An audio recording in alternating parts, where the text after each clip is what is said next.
A essência da obra de arte é pôr-se em obra da verdade.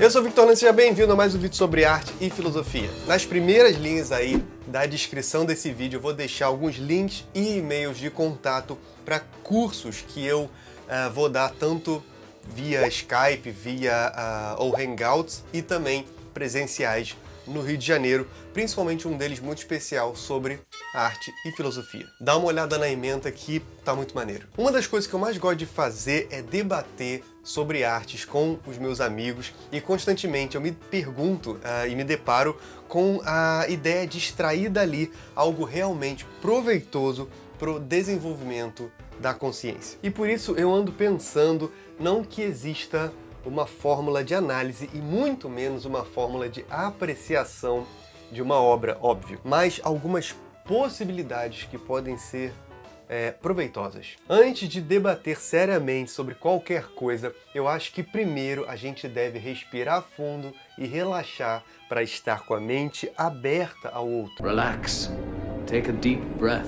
Ou aberta diante de algo que seja estranho para você. Isso em qualquer debate, mas também e principalmente quando a gente fala de gosto, porque em geral a gente já internalizou que tudo do gosto é absolutamente subjetivo, o que nem sempre é verdade, como eu já disse num vídeo antigo aqui. E essa é a parte mais difícil, porque o gosto e as nossas convicções em geral são muito mais emocionais do que racionais. Então, para nivelar a discussão, é importante lembrar que você não precisa opinar sobre tudo. Se você não sabe o que é um acorde, por exemplo, e está debatendo com um músico ou com uma musicista, escute o que eles têm a dizer, pelo menos sobre a parte técnica, mesmo que essa pessoa goste de um tipo de música que você detesta, para depois você poder dar a sua opinião sobre algo que você tenha mais domínio, mesmo que seja uma vivência e não necessariamente um aspecto técnico. Além disso, é interessante iniciar o assunto sempre com questionamentos mais universais e que não dependem diretamente do pintor ou da banda que você ama. Por exemplo, perguntando o que é arte subjetivamente para aquela pessoa ou como ela sente as artes que aprecia. Feito isso, devemos ter em mente alguns aspectos que podem nos levar a apreciar certas coisas e não outras, e quem sabe elevar ou alargar o nosso gosto. Primeiro, o aspecto emocional, como já dito, ou o nosso conjunto de sensações, além das relações da subjetividade do autor com a nossa subjetividade e como aquela obra ou o conjunto das obras de um mesmo artista ou de uma mesma equipe conseguiu expressar certas coisas e fazendo aquilo se conectar com a gente. 2. A nostalgia. É muito comum a gente defender algo que amávamos e que provavelmente não amaríamos se tivéssemos conhecendo hoje. Justamente porque o mundo era outro e nós éramos outros. Éramos mais ingênuos, menos críticos e com menos vivência. 3. A técnica. Esse é o aspecto mais difícil de debater desde o século passado. Devido a revoluções industriais, duas grandes guerras e inúmeros outros aspectos culturais, do início do século XX até meados do século XX, estava rolando uma super mudança nas técnicas de composição de obras de arte e, consequentemente, nas próprias perspectivas e reflexões sobre o papel das artes no mundo, nascendo inúmeros movimentos de vanguarda. Do final do século XX até pouco tempo atrás, rolou uma tendência antitécnica. Se você faz algo muito técnico, que é apenas técnico ou imitação do que já existe, aquilo parece não ter muita alma ou qualquer pretensão de mudar as pessoas ou o mundo, justamente porque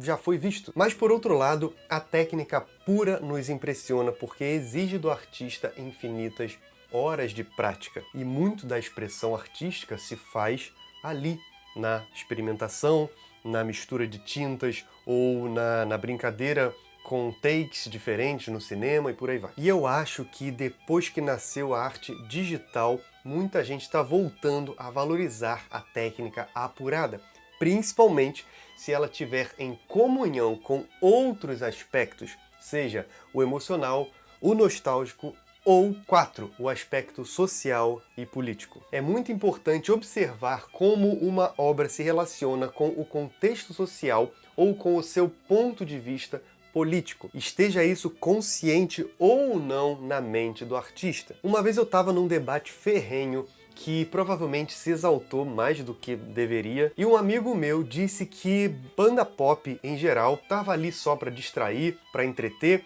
e que não tinha nada de excepcional, na maioria delas pelo menos, mas também não havia nada de mal nisso. Que você pode gostar e ser feliz com ou sem aquilo tocando no seu Spotify. Ok, do ponto de vista good vibes, a gente deve seguir os passos do Zeca e...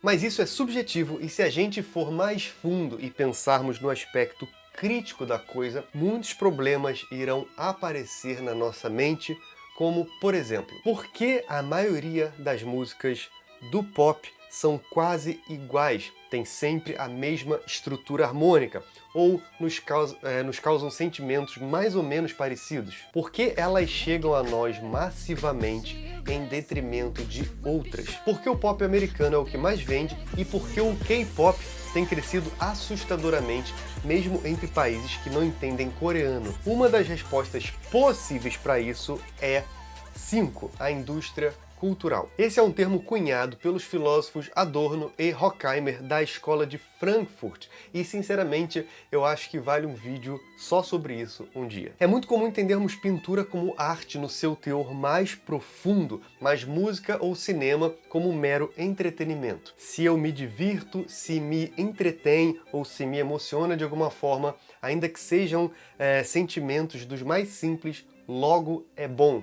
Logo, eu gosto. De maneira geral, a gente deve pensar em como o mercado entende o sentimento médio das pessoas e se adequa a uma cultura vigente para fazer com que a gente consuma certas coisas e não outras coisas. E isso é mais fácil entender quando estamos falando de música pop ou de filme pipoca, filme blockbuster. Porém, a reflexão se estende ao chamado mercado de artes também. Sempre há uma tendência das galerias de comprar um certo padrão em detrimento de outro, porque o galerista sabe que aquilo vai vender ou se valorizar a curto ou médio prazo. Por isso, muitos dos consagrados gênios são valorizados apenas depois da morte, porque não se adequavam aos aspectos mercadológicos do seu tempo. Como Van Gogh, por exemplo, que vendeu apenas um quadro em vida. E justamente por isso é que 6. A história da arte também é muito importante. Como o filósofo Hegel disse sobre a coruja de Atena, olha ela aqui. Por sinal, minha corujinha de Atena, minha corujinha da sabedoria. Um dia eu vou fazer um vídeo, acho que só sobre esse símbolo, muito interessante. Enfim, como dizia Hegel, é preciso tempo e distanciamento. Caiu o Schumann aqui nas minhas costas. Essa coleção de música clássica era do caralho, dos anos 2000, eu acho. Enfim, é preciso tempo e distanciamento para se entender alguma coisa, e não à toa Hegel era um filósofo da história. E em artes isso não é diferente. Quando eu dava aula de filosofia no ensino médio, eu perguntava aos alunos o que era mais fácil compreender.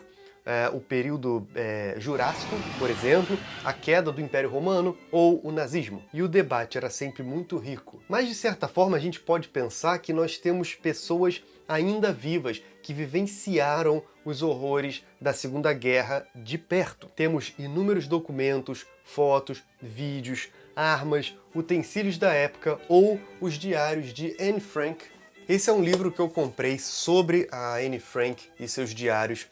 Eu comprei ele lá na casa em Amsterdã, onde ela morou em Amsterdã, eu estive lá há pouco tempo. É muito chocante ler isso aqui e pensar o quanto é próximo de nós. Ou seja, nós temos muita coisa para estudar a fundo, mas por outro lado ainda não temos um distanciamento histórico para poder olhar de maneira sem se envolver emocionalmente com aquilo que é muito forte. E com as artes isso é análogo, ainda que não seja tão doloroso ou tão drástico quanto esse caso. Também é difícil avaliar o que está nascendo de novo hoje, porque é natural que o novo gere estranhamento em nós. Monet foi discriminado na sua época, Van Gogh também foi discriminado na sua época, e muitos outros. Além disso, temos o fato da apropriação que a cultura faz de uma obra. A Mona Lisa não seria a Mona Lisa se não estivesse no Louvre em destaque, numa parede só para ela, com um super marketing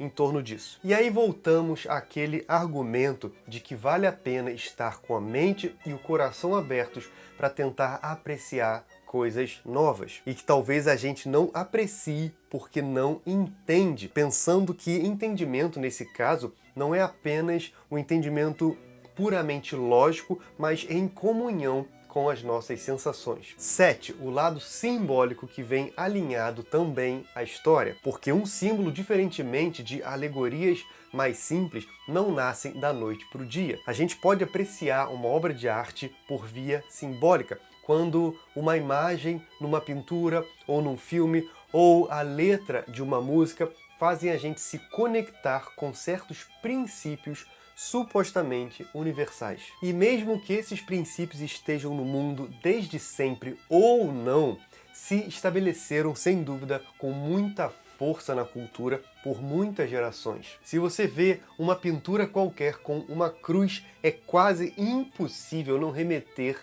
isso ao cristianismo, por mais insignificante que seja aquela obra. 8. A composição, que, ao meu ver, também parece estar vinculada à história da apreciação de arte. E não é à toa que o retângulo áureo, por exemplo, tenha sido tão utilizado para compor pinturas, arquiteturas, músicas também.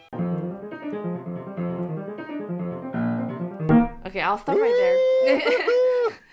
E até hoje é utilizado para composições não apenas de arte em si mesma, mas também em layouts ou logotipos em design. Porque, em geral, aquilo causa uma sensação de harmonia e de conforto no espectador, ajudando na apreciação ou na venda. E por último, 9, o que eu acho que talvez seja um dos aspectos mais importantes, o apuro dos sentidos. Ou como uma obra faz a gente não apenas sentir algo diferente, mas sentir mais ou melhor alguma coisa. E não melhor na comparação do gosto com outra pessoa, mas sentir que aquilo é melhor para você. Se tratarmos a culinária como uma arte, que eu particularmente acho que seja, é bem difícil se manter o mesmo depois de comer alguns pratos de grandes chefes de cozinha. Em alguns casos é comum refinar o paladar e deixar de gostar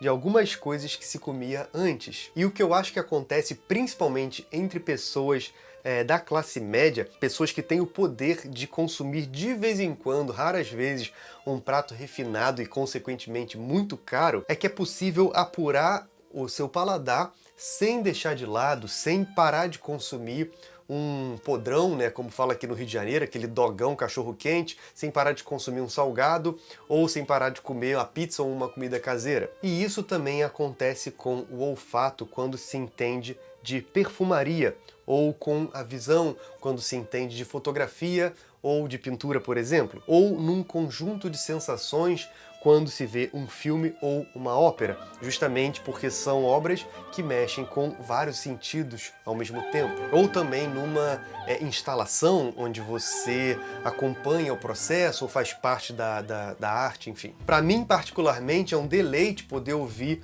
uma composição musical com uma harmonia bem construída, com timbres extraídos de instrumentos exóticos, com uma melodia diferente e cheia de nuances, acompanhada de uma letra muito poética e tudo isso bem gravado e tocado numa puta caixa de som. Isso pra mim não tem preço. Na verdade tem preço. E geralmente é alto, infelizmente. Enfim, Uma obra completa, para mim, acaba sendo aquela que consegue preencher todos esses critérios, ainda que mais em uns do que em outros. É uma arte que me emociona, que me gera nostalgia e que me faz voltar a ela depois de anos para ter uma nova interpretação ou novas sensações, que tenha técnica não apenas bem construída, mas que ajude a desenvolver a proposta daquela obra, que tenha um aspecto crítico ou que me faça refletir sobre algo importante, que não seja um mero produto do mercado e, mesmo que seja um produto do mercado, que ao menos tenha autenticidade, que impressione e faça não apenas abrir os meus olhos para o novo, mas que faça compreender a sua história, que seja carregada de símbolos para que eu possa decifrá-los, que tenha uma forma, uma composição, seja ela harmônica ou caótica, mas que ajude nas mensagens ou sensações que aquela obra tende a transmitir, mesmo quando não era a intenção primeira do autor, e que no conjunto disso tudo faça a minha consciência expandir ou apurar alguns dos meus sentidos. Ou seja, para mim existem raríssimas obras ou conjunto de obras de arte de um mesmo autor que reverberem tanta coisa. E é por isso que elas nos transformam sem nos impedir necessariamente de apreciar ou de se comover com outras artes menos relevantes. Porque essas artes menores, quando nos permitimos, acabam sendo ponte para algo maior. E antes que me perguntem que obras mexem assim comigo, eu já adianto que farei um vídeo em breve sobre isso. E enquanto isso não rola, deixa aí nos comentários que artes valem a pena compartilhar. Lembrando que eu sempre deixo uma curiosidade ou reflexão nos últimos segundos de cada vídeo. Então fica aí e aproveita para se inscrever no canal e dar esse joinha para ajudar o vídeo a ir mais longe. Beijos! Prison cell.